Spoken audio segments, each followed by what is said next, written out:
শারাফাত, কেমন আছো? ভালো আছো? আলহামদুলিল্লাহ স্যার, আপনি ভালো আছেন? হ্যাঁ, আছি আলহামদুলিল্লাহ। ওই সবাই তো এখনো জয়েন করতেছে না। স্যার হয়তো সকালে ঘুম ভাঙে না, আমি ডাকতেছি স্যার সবাইকে। 10টা বাজে সকালে ঘুম ভাঙে না? স্যার তাহলে এরা বন্ধের দিন, পড়ালেখা করবে কিভাবে? স্যার বন্ধের দিনে সবাই অলস হয়ে যায় কেমন জানে। বন্ধ। আচ্ছা, দেখো সবাই আসতে বলো দেখি। জি স্যার।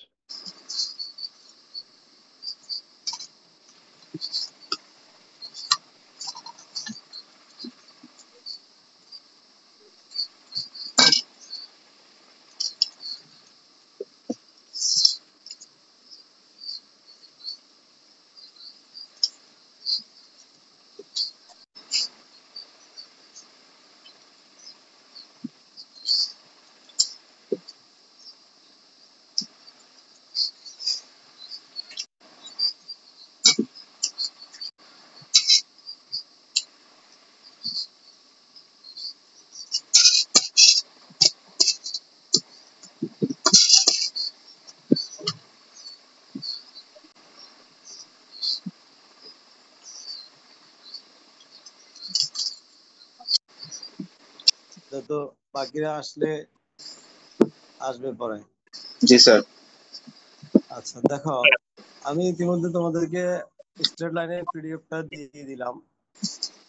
এখানে প্রথমে কিছু সূত্রটা নিয়ে একটু আলোচনা করি, যদিও এখানে তোমরা দেখছো 10টা সূত্র আছে।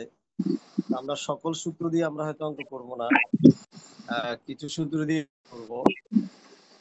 যে প্রথম হচ্ছে general equation of straight line, এটা 3 ডাইমেনশনালি। অর্থাৎ প্রথমত গত ক্লাসে আমরা প্লেন পড়ছিলাম। প্লেনের ইকুয়েশন ছিল ax plus by plus cz plus d equal to 0। এটাও দেখো, দুইটা প্লেন একসাথে একটা স্ট্রেট লাইন তৈরি করে। এই যে a1x plus b1y plus c1z plus d1 equal to 0 equal আবার a2x plus b2y plus c2z plus d2। 3 dimensional straight লাইনটা এভাবে প্রকাশ করে। এখন এইটা একটা ফর্ম। আবার 2 নম্বরের সিমেট্রিক ফর্ম, অর্থাৎ according to the direction cosine এবং according to the direction ratio.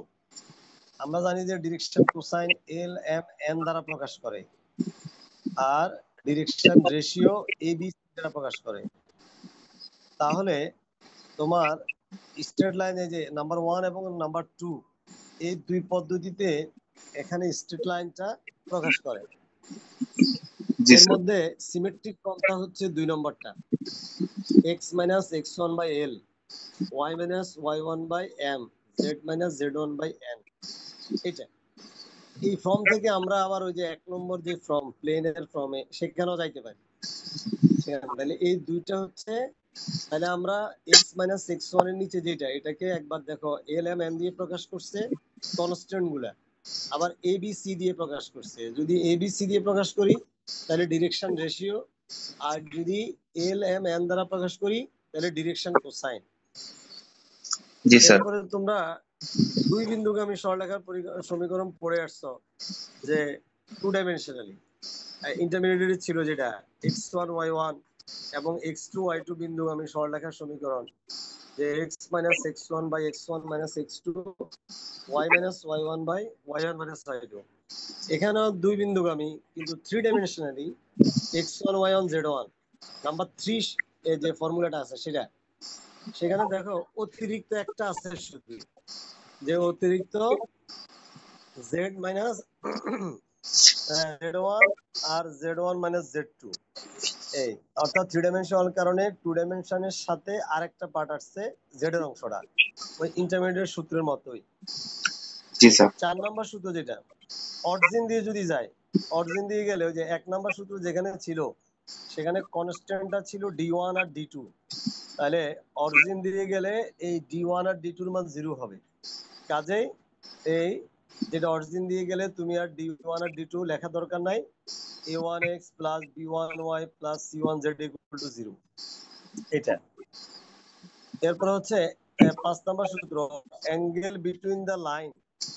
একটা লাইন যেটা 2 নম্বর সূত্রের মধ্যে আছে ডিরেকশন কোসাইন অনুসারে, এবং একটা প্লেন গত ক্লাসে পড়ছি a1x plus ax plus by plus cz plus d equal to 0, অর্থাৎ একটা স্ট্রেট লাইন এবং একটা প্লেনের মধ্যবর্তী যে কোণ সেটা বের করার সূত্র হচ্ছে এটা, যে sin theta equal to al plus bm plus cn। al ওই কোথা থেকে আসছে, x এর সহগ আর ওখানে ডিরেকশন কোসাইন গুলার গুণফল এর যোগফল। নিচে হচ্ছে তোমার এই যে প্লেনের এক্স ওয়াই জেড এর সহগের বর্গ, আর ওখানে হচ্ছে কত ডিরেকশন কোসাইন গুলার বর্গের যোগফল। এবার এখানে বলছে 6 নম্বর সূত্র, যদি প্যারালাল হয়, প্যারালালিজম সমান্তরাল হলে, তাহলে এইটা অর্থাৎ সমান্তরাল হলে এই যে থিটার মান কত হবে, 0। তাহলে এই থিটার জায়গায় 0 দিলে সাইন থিটার মান, সাইন 0 এর মান কত, 0 স্যার। 0। তাহলে 0 বসায় আর গুণ করো, আর গুণ করলে তুমি পাবা al plus bm plus cn equal to 0। জি স্যার। এরপরে পারপেন্ডিকুলার 7 নাম্বার, পারপেন্ডিকুলার হলে থিটার মান 90 ডিগ্রি, তাহলে sin 90 ডিগ্রি মান 1 বসাই এটাকে যদি আমরা বর্গ করি, যোগ গুণ করি, তাহলে আমরা এই কন্ডিশনটা পেয়ে যাব l/a সমান m/b সমান n/c। এটা হলো পারপেন্ডিকুলারের শর্ত। আর 6 নাম্বার হচ্ছে প্যারালালের শর্ত। জি স্যার। এরপরে তারপরে the straight line on the plane if এত 0 and এত 0, যদি অর্থাৎ স্ট্রেট লাইনটা প্লেনের উপর লাই করবে যদি এই যে আমরা পারপেন্ডিকুলার কন্ডিশনটা 0 হয়, সেটার সাথে ax1 plus by1 plus cz1 plus d equal to 0 হয়, প্লেনটা 0 হয়। 8 নাম্বার সূত্রটা আমাদের তেমন দরকার নাই, 9 নাম্বার সূত্র দরকার আছে। দেখো এই যে লাস্টে 9 আর 10, এই দুই সূত্র দিয়ে আমি অঙ্ক করাবো কিন্তু, এবং এই দুইটা সূত্র খুবই ইম্পর্টেন্ট। এই দুই সূত্র দিয়ে অঙ্ক পরীক্ষা আসবে, বিশেষ করে 10 নাম্বারটা শর্টেজ ডিসটেন্স বের করা, এটা দিয়ে মাস্ট পরীক্ষা আসবে একটা অঙ্ক। তোমার অঙ্কের ফিগারটা যাই থাকুক, তুমি যদি নিয়মটা জানো তাহলে তুমি করতে পারবা, ঠিক আছে? হ্যাঁ, তাহলে 9 নাম্বার কি বলছে, দা স্ট্রেট লাইন লাইস, এই যে দুইটা স্ট্রেট লাইন একটু আগে আমরা নাম্বার 2 তে পড়ে আসছি, এটা x minus x1 by l ছিল, এখানে যেহেতু দুইটা লাইন, একটাকে l1 আর একটা m1 n1, আর ওখানে l2 m2 n2, কোপ্লেনার একই সমতলের উপরে থাকবে। কোপ্লেনার মানে সমতলীয়, কোপ্লেনার মানে সমতলীয়। দুইটা স্ট্রেট লাইন সমতলীয় হওয়ার শর্ত হচ্ছে এই যে এটা x1 minus x2, y1 minus y2, z1 minus z2। আর নিচে ডিরেকশন কোসাইন গুলা, প্রথম রেখার direction cosine l1 m1 n1, দ্বিতীয় রেখার direction cosine l2 m2 n2। এখন এটা তো আমি ডিরেকশন কোসাইন দিয়ে এখানে দেখাচ্ছি, এটাকে তুমি ডিরেকশন রেশিও বলতে পারো।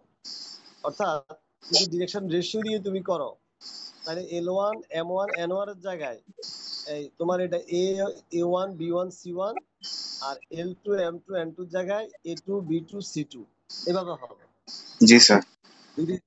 দুইটা স্ট্রেট লাইন যদি দেওয়া থাকে, তখন যদি তোমাকে তুমি বিবেচনা করো যে l1 m1 n1 না বিবেচনা করে a1 b1 c1 বিবেচনা করো, তাহলে তুমি ডিরেকশন রেশিও বিবেচনা করলা। আর যদি যেমন ওই যে স্ট্রেট লাইনের মধ্যে তোমরা এখানে দেখতে পাচ্ছ 2 নম্বরে সূত্রের মধ্যে একটা ডিরেকশন কোসাইন অনুসারেও আছে, ডিরেকশন রেশিও অনুসারেও আসে, তো যেটাই আমরা ইউজ করি, তাহলে এটা দিয়ে আমি অঙ্ক করাবো কিন্তু কোপ্লেনার। তাহলে মনে রাখতে হবে x1 minus x2, y1 minus y2, z1 minus z। এবার হচ্ছে এই 9 নম্বর সূত্রের আরো একটা এক্সটেনশন পার্ট আছে, সেটা হচ্ছে the equation of the plane in which the above line lies or containing the above lines। অর্থাৎ যদি ওইটার উপরে লাই করে স্ট্রেট লাইনটা প্লেনের উপরে দুইটা এবং কন্টেইনিং এই ওয়ার্ডগুলো থাকে, তার সূত্র হচ্ছে এটা। ওই যে ওখানে কিন্তু কোপ্লেনারের সূত্র হচ্ছে x1 মাইনাস x2, এখানে কিন্তু সূত্র হচ্ছে x minus x1, y minus y1, z minus z1। ঠিক আছে, পার্থক্য শুধু এটা। আর নিচে L1 M1 N1 ঠিকই আছে, L2 M2 N2 ঠিকই আছে। তাহলে কোপ্লেনার হইলে হবে x1 - x2 y1 - y2 z1 - z2। আর যদি লাই করে কিনা এটা যদি বলে তাহলে হবে x - x1 y - y1 z - z1। Sir এবং ওই সর্বশেষ যে সূত্রটা একটা বলো কোশ্চেন ছিল স্যার। স্যার ওই এখন যে বলো। সেকেন্ড যেটা ছিল স্যার x - x1, স্যার এটা কি ওই মানে হ্যাঁ, স্ট্রেট লাইনটা যদি ওই প্লেনের মধ্যে এই আহ, এই কন্টেইনিং লাই করে মানে, হ্যাঁ এটা একটু হ্যাঁ স্যার আবার বলবেন একটু। হ্যাঁ হ্যাঁ, ওই যে বলছে the plane in which the above lines, ওই লাইনটা যদি লাই করে অফ দ্য আচ্ছা, অ্যাবভ লাইন্স, ওই লাইনের উপরে, ঠিক আছে। একটা যে আমাদের যে স্ট্রেট লাইন, যে দুইটা স্ট্রেট লাইন আছে, এই দুইটা স্ট্রেট লাইন যে প্রথম হচ্ছে কোপ্লেনার। এখন এই যে একটা আরেকটা স্ট্রেট লাইন, এখান থেকে একটা ইকুয়েশন পাওয়া যাবে, মানে যে ইকুয়েশনের উপরে লাই করে সেটা বের করো। যে আমাদের এই যে স্ট্রেট লাইন, সেটা যেই স্ট্রেট লাইনের উপরে লাই করে সেটা আমরা বের করবো, লাই কন্টেনিং দ্য অ্যাবভ লাইন্স, সেটা বের করবো আমরা। যে যে প্লেনের উপরে লাইন লাই করে স্ট্রেট লাইনটা, সেটা বের করবো। জি স্যার। বুঝছো? জি sir. Lie on the above, ওই যে দা প্লেন হুইচ লাই, এখান থেকে একটা প্লেনের ইকুয়েশন বের হবে। আমি একটা অঙ্ক দেখাবো, তাহলে আরো তোমাদের ক্লিয়ার হবে। জি স্যার। এরপর হচ্ছে শর্টেজ ডিস্টেন্স। যে দুইটা লাইন যদি প্যারালাল হয়, তোমরা যেমন এই ইন্টারমিডিয়েট করছো যে দুইটা রেখার মধ্যবর্তী দূরত্ব, দুইটা রেখার মধ্যবর্তী দূরত্ব কখন পাওয়া যায়? যখন রেখা দুইটা কি হয়, সমান্তরাল হয়। জি স্যার, সমান্তরাল। সমান্তরাল না হলে কি, সমান্তরাল না হলে কি পাওয়া যায়? না স্যার। পাওয়া যায় না, দূরত্ব পাওয়া যায় না। তাহলে এখন এই শর্টেজ ডিস্টেন্স হচ্ছে ন্যূনতম দূরত্ব, যেটা একদম, যে তাহলে দুইটা রেখা যখন প্যারালাল হবে তখন তাদের শর্টেজ ডিস্টেন্স বের করার যে সূত্রটা, সংক্ষেপে এসডি দিয়ে প্রকাশ করা, যে সংক্ষেপে সেটা হচ্ছে L into x2 - x1 plus m into y2 - y1 plus n into z2 - z1। আর এখানে L M N হচ্ছে ওই যে লাইনের আমরা শর্টেজ ডিস্টেন্স বের করব, ওই লাইনের ডিরেকশন কোসাইন, কোসাইন গুলা, ঠিক আছে। L M N the direction cosine of the SD, shortest distance, অর্থাৎ যেই দুইটা লাইনের মধ্যবর্তী যে দূরত্ব বের করব, ওই দূরত্বের শর্টেজ ডিস্টেন্সের ডিরেকশন কোসাইন হচ্ছে L M N। এখন এই শর্টেজ ডিস্টেন্স বের করার কিন্তু তিনটা পদ্ধতি আছে, যেগুলো তিনটা পদ্ধতিতে আমরা বের করতে পারি। আমি তোমাদেরকে এখানে দুইটা পদ্ধতি দেখাবো। সাধারণত একটা পদ্ধতি হইলে হয়, ওইটা মনে রাখলে হবে। একটা পদ্ধতি হচ্ছে একটু বড়। তাহলে আসো এবার, তাহলে প্রথমে তোমাদেরকে যে শর্টেজ ডিস্টেন্সের একটা অঙ্ক দেখাই, কারণ এটা প্রথমে দেখাচ্ছি, এটা কিন্তু মোস্ট ইম্পর্টেন্ট। তোমার হয়তো ইকুয়েশনটা ভিন্ন রকম থাকতে পারে, বাট শর্টেজ ডিস্টেন্স পরীক্ষায় আসে। যে অনেক সময় এটাও আসে, শর্টেজ ডিস্টেন্স বের করো, আবার শর্টেজ ডিস্টেন্স রেখাটাও বের করো, রেখার সমীকরণ। তাহলে এখানে প্রথম আছে what is shortest distance. Shortest ডিস্টেন্সটা কি? the length of the straight line which is perpendicular to each of the two non-intersecting line is called shortest distance between the line. তাহলে আমি যে কথাটা বলছিলাম, ওই যে দুইটা নট ইন্টারসেক্টিং লাইন যদি ইন্টারসেক্ট হয় তাহলে তো শর্টেজ ডিস্টেন্স থাকবে না, দূরত্ব থাকবে না। দুইটা জি নন স্যার। ইন্টারসেক্টিং লাইনের মধ্যবর্তী যে দূরত্বটা, এটাই হচ্ছে কি শর্টেজ ডিস্টেন্স। তো তোমরা শর্টেজ ডিস্টেন্সের ডেফিনেশনটা শিখবা, কারণ অনেক সময় প্রশ্ন এইভাবে আসে, হোয়াট ইজ শর্টেজ ডিস্টেন্স, তারপরে যাই যে find the shortest distance between the two lines, এভাবে প্রশ্নটা হতে পারে। জি স্যার। বুঝতে পারছো? জি স্যার। আচ্ছা, তাহলে এবার আসো, এই যে একটা অঙ্ক দেওয়া আছে, যে এখানে শর্টেজ ডিস্টেন্স বের করার জন্য বলছে। তাহলে প্রথমটাকে আমরা 1 নং দিলাম, দ্বিতীয়টাকে 2 নং দিলাম, ঠিক আছে, 1 এবং 2। এটা দেওয়ার পর এখন আমরা তো প্রথমে আমাদেরকে বের করতে হবে, এই শর্টেজ ডিস্টেন্স বের করব, সেই শর্টেজ ডিস্টেন্সের ডিরেকশন কোসাইন গুলা বের করব। কি বের করব? Direction direction cosine. কোসাইন। আমরা ধরে নিছি এল এম এন, এটা হচ্ছে direction cosine of the SD, ওই যে সংক্ষেপে লিখছি অফ দা এসডি মানে শর্টেজ ডিস্টেন্স। কার? 1 ও 2, 1 ও 2 নং সমীকরণের যেই শর্টেজ ডিস্টেন্স, তার ডিরেকশন কোসাইন হচ্ছে এল এম এন। আর এগুলো এই শর্টেজ ডিস্টেন্স হচ্ছে 1 ও 2 এর উপর লম্ব।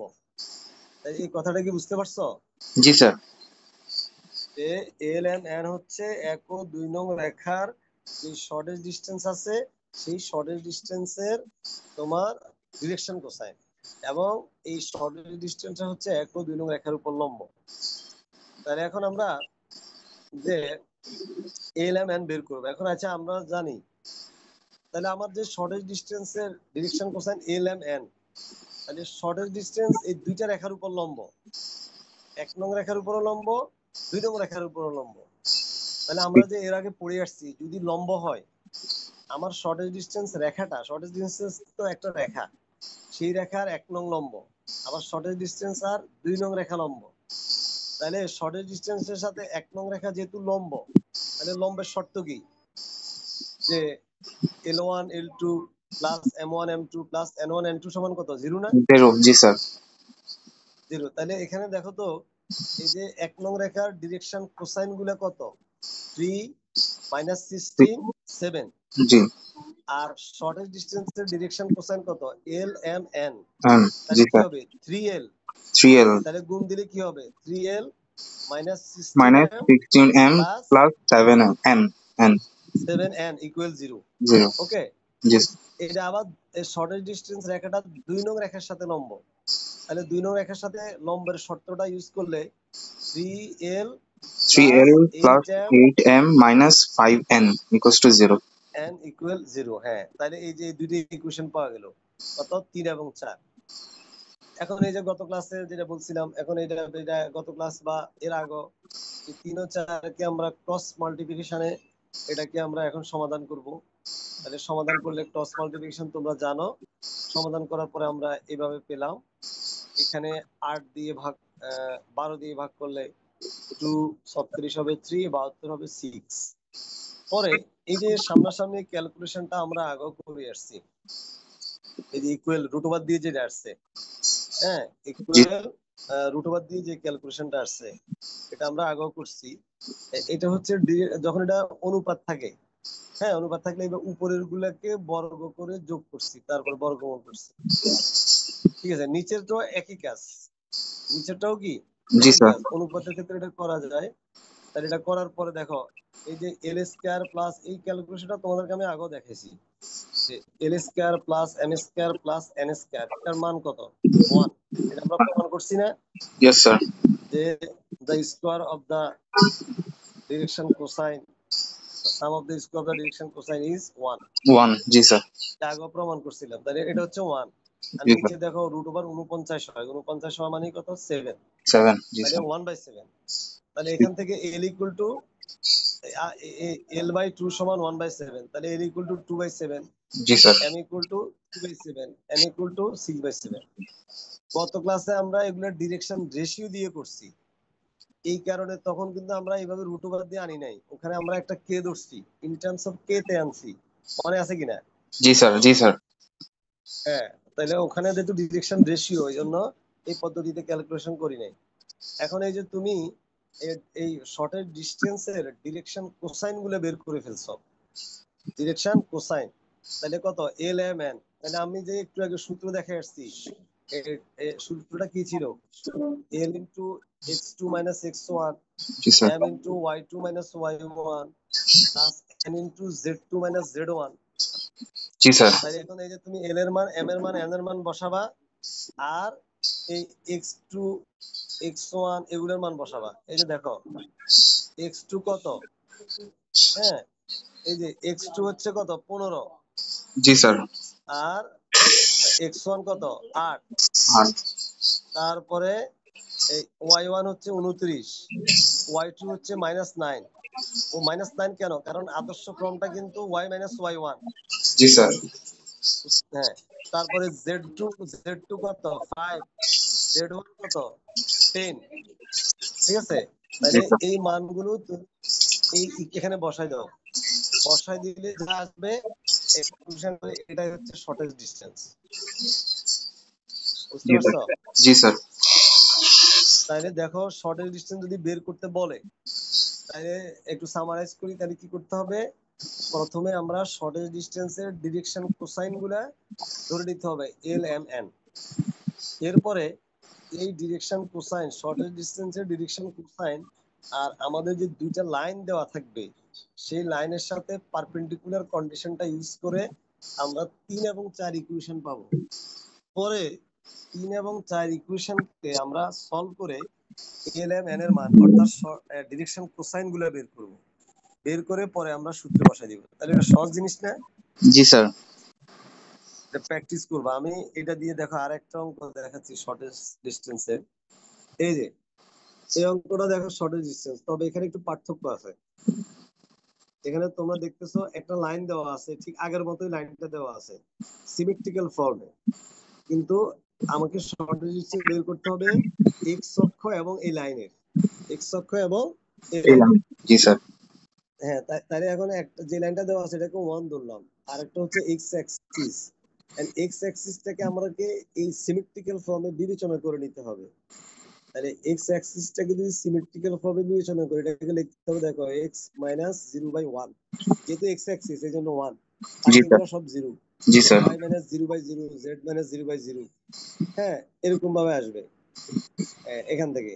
এখন তোমাকে যদি এক্স অ্যাক্সিস না আসে, যদি জেড অ্যাক্সিস বলে, ওয়াই অ্যাক্সিস বলে, তাহলে কি হবে?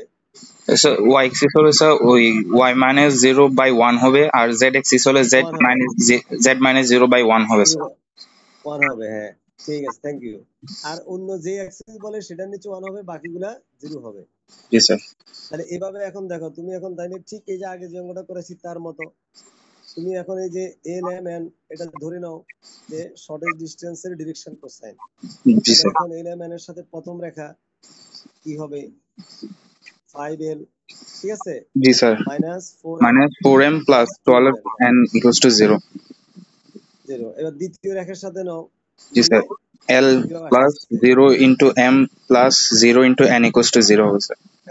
0। হ্যাঁ, এবার এই দুইটাকে সলভ করবা বজ্র গুণনে, ঠিক আগের মতো দেখো, আগের মতো সলভ করার পরে 1/4 রুট 10 আসতেছে। তাহলে জি পরে স্যার। এল এর মান, এম এর মান, এন এর মান পেয়ে গেছো, ওই সূত্রে বসাই দিবা, তাহলে তুমি আনসারটা পেয়ে যাবে। জি স্যার। এটা হলো শর্টেজ ডিসটেন্স বের করা। এই দুইটা একই সূত্র, এই দুইটা শর্টেজ ডিসটেন্স বের করার একটা পদ্ধতি। এখন শর্টেজ ডিসটেন্স বের করার আরেকটা পদ্ধতি দেখো, এইটা এই যে আরেকটা অঙ্ক শর্টেজ ডিসটেন্স বের করার। যার কাছে যেটা ভালো লাগে এই দুইটা যে কোনো একটা দিয়ে করতে পারো। জি স্যার। এটাও দেখো একই সিমেট্রিক্যাল ফর্মে আছে। তুমি এখান থেকে যখন শর্টেজ ডিসটেন্স বের করবা, হ্যাঁ, তখন এখানে ইকুয়েশন অফ দা প্লেন, আমরা এখানে একটা প্লেনের ইকুয়েশন বের করব। এখান থেকে একটা প্লেনের ইকুয়েশন, ওই যে একটা সূত্র পড়াইছি না, জি sir. x minus x1 G into sir. y minus y1 z minus z1 by এই L1 নিচেতে ছিল L1 M1 M1 M2 M2 L2 M2 M2। জি স্যার। ওই সূত্রটা দিয়ে তুমি একটা প্লেনের ইকুয়েশন বের করবা। এই যে তাহলে এই যে দেখো x minus x1 মানে কত 2, জি y স্যার। minus y1 মানে 3, z minus z z মানে 4। আর প্রথম রেখার ডিরেকশন কোসাইন কত? 2 3 2। জি স্যার। এটা দ্বিতীয় রেখার ডিরেকশন কোসাইন কত? 4 1 4 1 3। - 3। জি স্যার। হ্যাঁ, তাহলে এটা ইকুয়াল টু 0। এটা ধরে এটা ডিটারমিনেন্ট। এখন ডিটারমিনেন্টটাকে বিস্তার করবা, মনে করো প্রথম সারি দ্বারা বিস্তার করলাম, পরে 3 নম্বর ইকুয়েশন যেটা আসলো এটা হলো প্লেনের ইকুয়েশন, তাই না? জি স্যার। এটা প্লেন পেলাম। এখন দেখো তো 2 নং ইকুয়েশনের উপর একটা বিন্দু আছে। 2 নং ইকুয়েশনটা, এই যে 2 নং ইকুয়েশন কোন বিন্দু দিয়ে যায়? ওই যে দেখো x x2 y জি sir. y2 3 z 5 6 z2। Sir. জি স্যার। হ্যাঁ, 3 5 6। তাহলে এবার এই 3 5 6 থেকে তুমি 3 নংয়ের দূরত্ব বের করো। ওই জি যে স্যার। ইন্টারমিডিয়েটে যেভাবে দূরত্বের সূত্র ছিল, জি স্যার। এটাই হলো শর্টেজ ডিসটেন্স। জি এই স্যার। পদ্ধতিতে একটা প্লেন, ওই যে লেখা আছে প্রদত্ত প্রথম সরলরেখাগামী এবং দ্বিতীয় সরলরেখার সমান্তরাল সমতলের সমীকরণ। আমি যে প্লেনের ইকুয়েশনটা বের করছি, এই প্লেনের ইকুয়েশনটা হচ্ছে প্রথম সরলরেখাগামী আর দ্বিতীয় রেখার সমান্তরাল। জি স্যার। পরবর্তীতে আমি দ্বিতীয় রেখার উপরে একটা বিন্দু থেকে ওই প্লেনের ইকুয়েশনের দূরত্ব বের করলে ওটাই শর্টেজ ডিসটেন্স। জি স্যার। এই পদ্ধতিতেও তো করতে পারো। জি আমি স্যার। আগের দুইটাতে, বা তোমরা এই অঙ্কটাই আগের পদ্ধতি করে দেখো, আনসার 3 আসবে।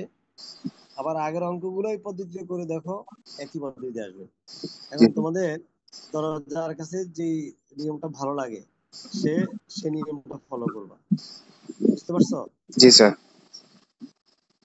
তাহলে বলো শর্টেজ ডিস্টেন্সে আর কারো সমস্যা থাকবে?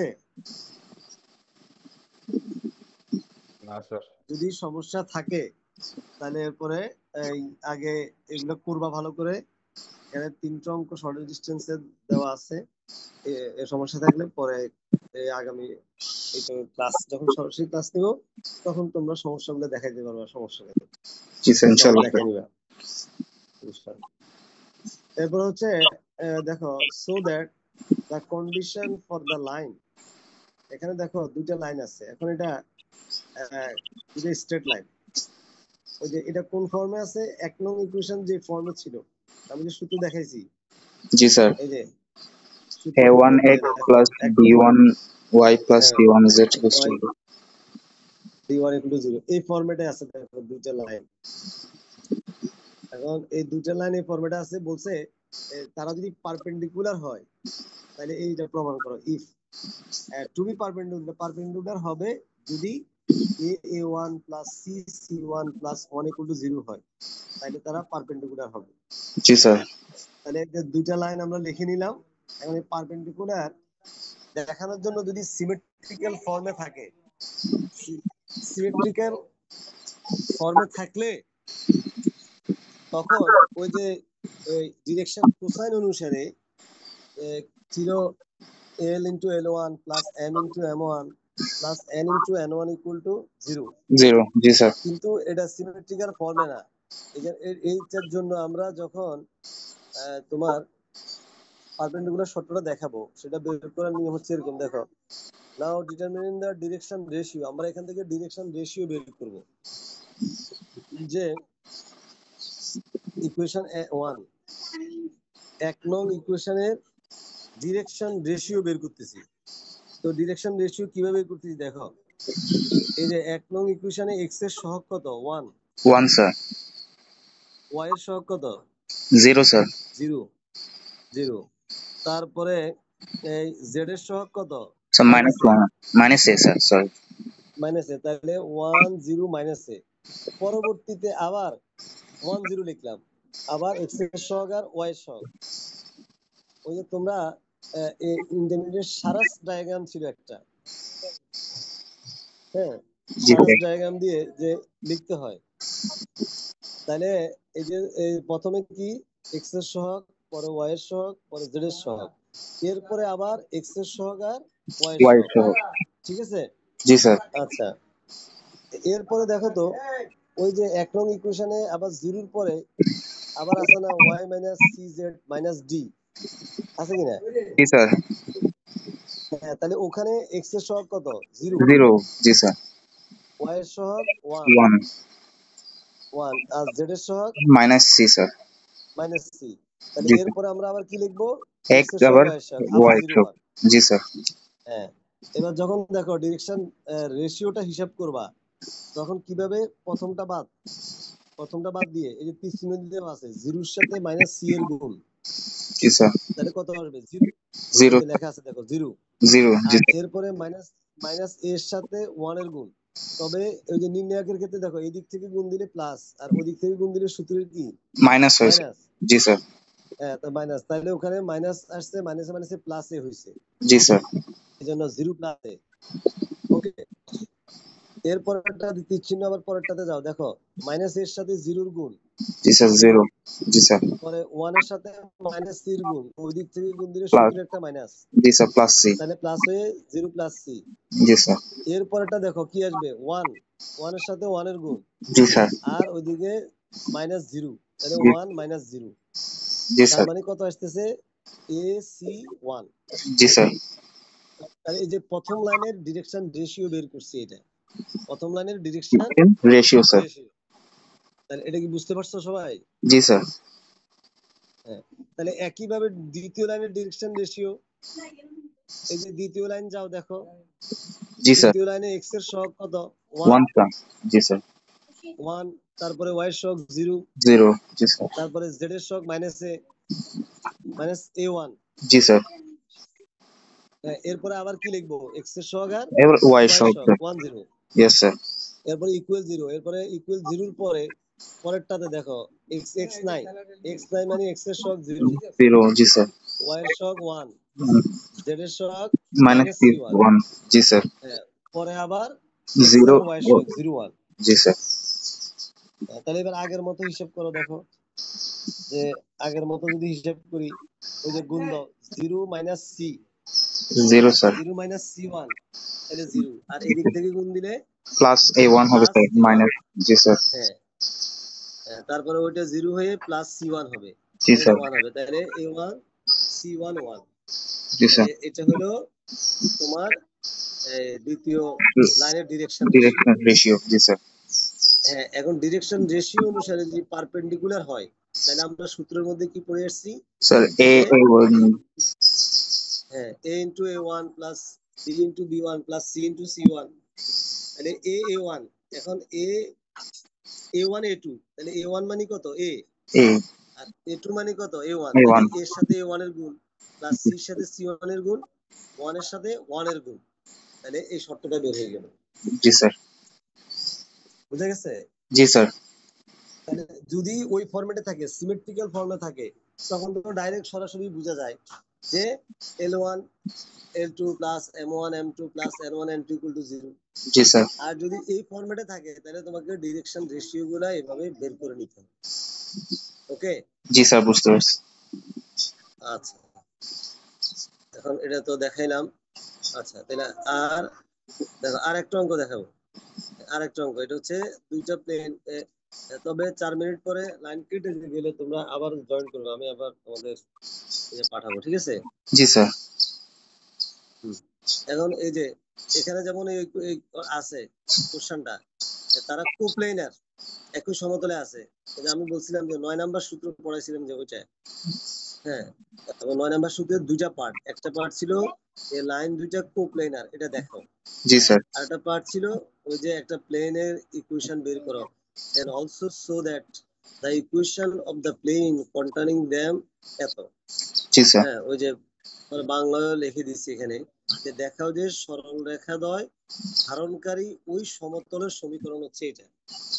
সরল রেখাদ্বয় ধারণকারী ওই সমতলের সমীকরণ।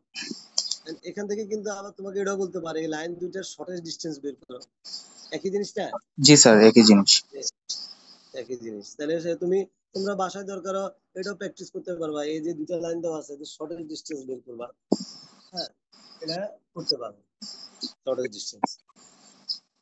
তো এখন আমরা যে পড়ে আসছি একটু আগে, যে দুইটা লাইন 9 নাম্বার সূত্র, 9 নাম্বার সূত্রে কি ছিল, স্যার যে একই x1 সমতলে আছে কিনা, জি sir x1 minus x2 y1 y1 minus y2 z1 minus z1 minus z2।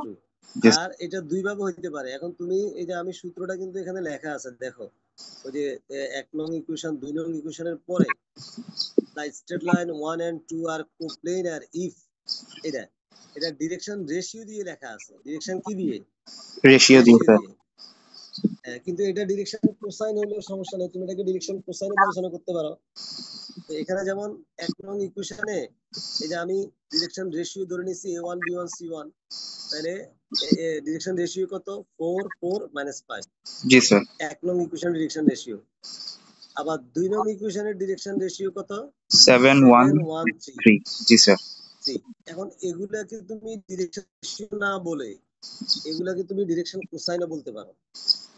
জি স্যার এই যে আমি তোমাদেরকে 2 নং সূত্র যে দেখাইছি, according to the direction ratio according to the direction cosine, তো তুমি যদি ডিরেকশন এগুলা কোসাইন বলো, তাহলে সূত্রের মধ্যে তুমি a1 b1 c1 না লিখে তুমি l1 m1 n1 লিখবা, জি স্যার আর l2 m2 তাহলে এবার দেখো এই যে কোপ্লেনার, তাহলে সূত্রটা লিখলাম ইকুয়াল টু 0 আছে এখানে। হ্যাঁ, ইকুয়াল টু 0। তো এবার লেফট সাইড আমি বিবেচনা করে নিলাম, লেফট সাইড। তাহলে এখানে দেখো তো ওই যে বিন্দুগুলো লিখে দিছি আমি x1 y1 z1। x1 কত? 5, y1 7, 7 আর z1 কত? -3। মাইনাস 3 জি একইভাবে 2 নং রেখাতে x2 y2 z2 হচ্ছে 8 4 5, 8 4 5। এখন ওই যে সূত্রের মধ্যে বসাই দাও, অর্থাৎ বাম পক্ষ দিয়ে দেখাইছে, অর্থাৎ বাম পক্ষ দেখাইছি কি, আমি বাম পক্ষে বসাইলাম মানগুলো, বসাইয়ে এটা ডিটারমিনেন্ট বের করলাম, বের করার পরে আমরা জিরো পাইলাম, কত পাই? জিরো, যেহেতু কেটে গেছে মনে হয়, তাই না? জি স্যার। হ্যাঁ, তোমরা এটা ডিটারমিনেট করবা, ডিটারমিনেট করলে এটা জিরো পাবা। তাহলে জিরো যদি পাও তাহলে কি প্রমাণ হলো? যে প্রমাণ হলো যে এইটা লাইন দুইটা একই সমতলের উপর আছে, কোপ্লেনার। কোপ্লেনার, জি স্যার। হ্যাঁ, সূত্রটা এইভাবে তোমাদের না লিখলে হবে। তোমার সূত্রটা না লিখে লেফট সাইড দরকার নাই, সূত্র লিখলে কিন্তু লেফট সাইড লিখতে হবে। আর সূত্রটা না লিখে তোমরা ডাইরেক্ট যে যে ইফ লাইন 1 and 2 আর কোপ্লেনার, ইফ এত ইকুয়াল জিরো দেখা দিতে পারো, তাহলে ওইভাবে লিখলে হবে। জি স্যার। বুঝা গেছে? জি স্যার, বুঝতে পারছি। তাহলে যে কোনো দুইটা লাইন কোপ্লেনার বললে দেখাতে পারবা? জি স্যার, ইনশাল্লাহ। ওকে, এবার হচ্ছে দ্বিতীয় অংশ। যে দ্বিতীয় অংশ যেটা, দ্বিতীয় অংশের সূত্রটা আমাদের কি ছিল? একই জিনিস। সূত্রটা ছিল কি? x - x1 y y minus - y1 y1 z minus z1, জি স্যার। z1। তাহলে এখন তুমি এখানে বসায় দাও x - x1 y - y1 z - z1।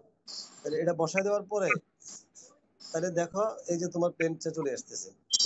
জি স্যার। তাহলে আমার মনে হয় আরেকটা আবার জয়েন করার দরকার নাই, মনে হয় এখানেই শেষ। জি স্যার। তোমরা মনে হয় দেখো এটা বুঝতেছো কিনা, কারণ সূত্র বুঝলে অঙ্কটা বুঝবা। জি স্যার। সূত্র বুঝলে অঙ্কটা বুঝবা। এই যে ডাইরেক্ট সূত্রটা, ওই তোমাকে এই দুটো সূত্র, কোপ্লেনার কখন হবে সেটা মনে রাখবা। আর এই যে তোমার এই যে ওই যে তোমার লাই করে কিনা, জি যে স্যার। এই এবং একটা প্লেনের ইকুয়েশন যদি বের করতে তারা সমতলের উপর আছে কিনা বা একটা বের করো, তখন তোমাদের এই সূত্রটা ইউজ করলেই এই প্লেনের ইকুয়েশনটা পেয়ে যাচ্ছ। জি স্যার। এটা কিন্তু আরেকটা, ওই যেটা কিন্তু শর্টেস্ট ডিসটেন্স বের করার জন্য আরেকটা নিয়ম দেখাইছি না? জি স্যার, হ্যাঁ। এই সেকেন্ড পার্ট হলো সেটা।